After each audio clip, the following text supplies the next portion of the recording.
Okay, so hi everyone, welcome back to my YouTube channel. And today will be lectures on about of basics of page layout structure. So this video is going to talk to about of basic page structure layout. So जब भी हमें एक structure web page का हमें structure तैयार करना हो तो उस पेज के लिए हम यहाँ पर कुछ सिमेंटिक टेक्स्ट का यूज करते हैं.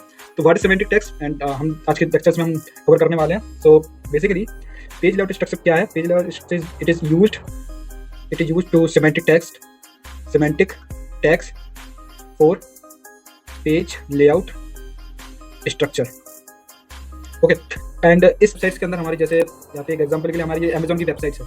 तो अमेजोन की वेबसाइट्स के अंदर हमारा जो साइट्स है तो वेबसाइट्स के अंदर जो पूरा सिस्टमेटिकली जो डेटा यहाँ पर अरेंज है तो उस केस में हमारा जो हेडर टेक्स्ट के अंदर जो पूरा इन्फॉर्मेशन आया था तो ये हमारा स्ट्रक्चर पूरे वेबसाइट्स का तो ये है वो हमारा हेडर टेक्स्ट.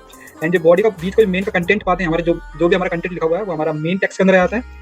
एंड लास्ट में हमारा जो फुटर टेक्स्ट के अंदर जो हमारा लास्ट का कंटेंट तो यहाँ पर जितने भी जो इन्फॉर्मेशन कंटेंट इन्फॉर्मेशन या फिर जब कंडीशंस वगैरह कॉपीराइट तो हमारा फुटर टेक्स्ट के अंदर आता है. तो हमारे जो वेब पेज जो हमारी लार्ज लेवल पर जो हमारी यूज होने वाली होती हैं तो वो हमें सिमेंटिक टेक्स्ट यूज करना होता है, नॉट ए नॉन सिमेंटिक. हमारी 3 टेक्स्ट का यूज होने वाला है. So first text is the header text. Header text हमारा डिफाइन करता है बॉडी का हेड टेक्स्ट.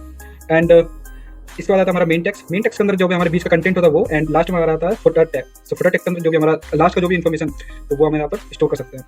तो हमारा 3 टेक्स्ट से हमारा एक वेबसाइट पूरी बिल्ट होती है. तो ये तीनों टेक्स्ट हमारी क्या होते हैं? Semantic text.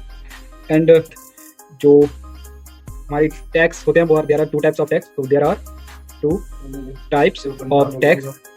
So text basically हमारे 2 टाइप्स के होते हैं. पहला जो टैग होता है वो हमारा होता है सिमेंटिक टेक्स्ट. एंड दूसरा जो टैग होता है वो हमारा होता है नॉन सिमेंटिक टेक्स्ट. तो सिमेंटिक टेक्स्ट के अंदर जो हमने यहाँ पर लिखे हुए हैं तो वो हमारी होगा हमारा हेडर टेक्स्ट, दूसरा हो गया हमारा मेन टेक्स्ट एंड तीसरा टैग अगर हमारा हो गया footer text. And navigation bar के लिए हम यहाँ पर नेविगेशन के बार का भी यूज़ कर सकते हैं. और नॉन सिमेंटिक टेक्स्ट में हमारा आता है डिव आ जाता है और हमारा स्पेन आ जाता है. तो ये सारी नॉन सिमेंटिक टेक्स्ट है. एक लार्ज लेवल पर हमें एक वेबसाइट को स्ट्रक्चर करना हो तो उसके लिए हम यहाँ पर सिमेंटिक टेक्स्ट का यूज़ करते हैं.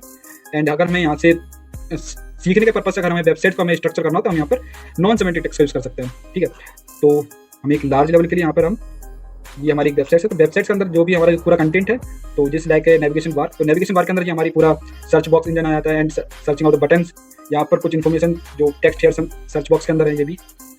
और ये हमारा पूरा बीच का कंटेंट सारा पार्ट. तो ये होगा हमारा पूरा वेबसाइट का पूरा स्ट्रक्चर ऑफ लेआउट. तो एक वेबसाइट को कैसे स्ट्रक्चर करना वो हमारे 3 पार्ट्स में हमारा डिवाइड होता है. First one is the header text, second thing is the main text and third one is the footer text. तो आज के लेक्चर में बस इतना ही.